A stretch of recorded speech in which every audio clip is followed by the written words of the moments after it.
गणेश जी की सुंदर कथा।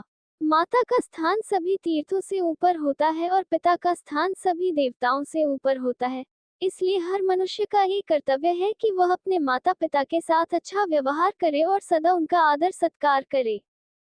मातर पितृ चैवयस्तु कुर्यात् प्रदक्षिणम प्रदक्षिणीकृता तेन सप्तद्वीपा वसुंधरा। अर्थात जो व्यक्ति माता पिता की प्रदक्षिणा करता है उसके द्वारा सातों द्वीपों से युक्त पृथ्वी की परिक्रमा हो जाती है। शास्त्रों में देव ऋण, ऋषि ऋण के साथ साथ मातृ पितृ ऋण उतारने की भी बात कही गई है। मातृ पितृ ऋण उतारने के लिए पितृपक्ष में तर्पण और श्राद्ध के साथ साथ अपनी संतानों में धार्मिक संस्कार डालने की बात कही गई है। माता पिता अपनी संतान के लिए जो कष्ट सहन करते हैं उसके बदले पुत्र यदि 100 वर्षों तक माता पिता की सेवा करे तब भी वह इनसे ऋण नहीं हो सकता।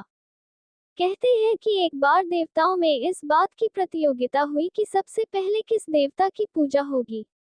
इसका निर्णय इस शर्त पर होना तय हुआ कि जो पृथ्वी की परिक्रमा करके सबसे पहले आएगा उसे ही प्रथम पूज्य माना जाएगा।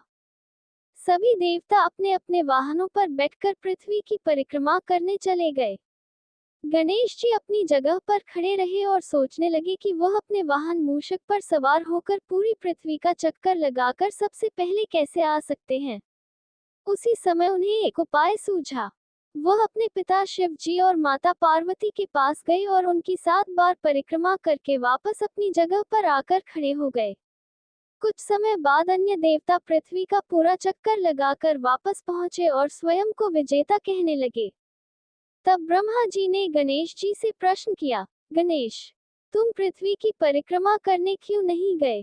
गणेश जी ने उत्तर दिया, माता पिता में तो पूरा संसार बसा है। चाहे मैं पृथ्वी की परिक्रमा करूं या अपने माता पिता की, एक ही बात है। ये सुनकर ब्रह्मा बहुत प्रसन्न हुए और उन्होंने गणेश जी को प्रथम पूज्य होने का वरदान दिया। शास्त्रों में माता पिता, आचार्य और अतिथि चारों को ईश्वर के समान आदर देने की बात कही गई है।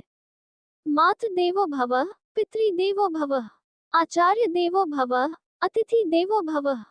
इस दुनिया में जितने भी नाते हैं सब स्वार्थ वाले हैं। स्वार्थ प्रेम केवल माता पिता ही करते हैं। आए दिन अखबारों में घरों में अकेले रहने वाले वृद्धजनों की मृत्यु के समाचार छपते हैं। बेटे बेटियां भारत या विदेश के किसी शहर में होते हैं। ऐसे शवों का अंतिम संस्कार सरकारी तौर पर पुलिस के जिम्मे होता है। नई पीढ़ी सोशल मीडिया पर माता पिता के प्रति गहरे प्रेम की अभिव्यक्ति दिखाती है, लेकिन दिन ब दिन वृद्धाश्रमों की संख्या बढ़ती ही जा रही है। पूजा स्थलों इबादतगाहों पर लगने वाली भीड़ को देखकर किसी शायर ने ठीक ही कहा है, मंदिर की मूर्तियों से दुआ मांगने वालों, माता पिता से बढ़कर कोई भगवान नहीं है।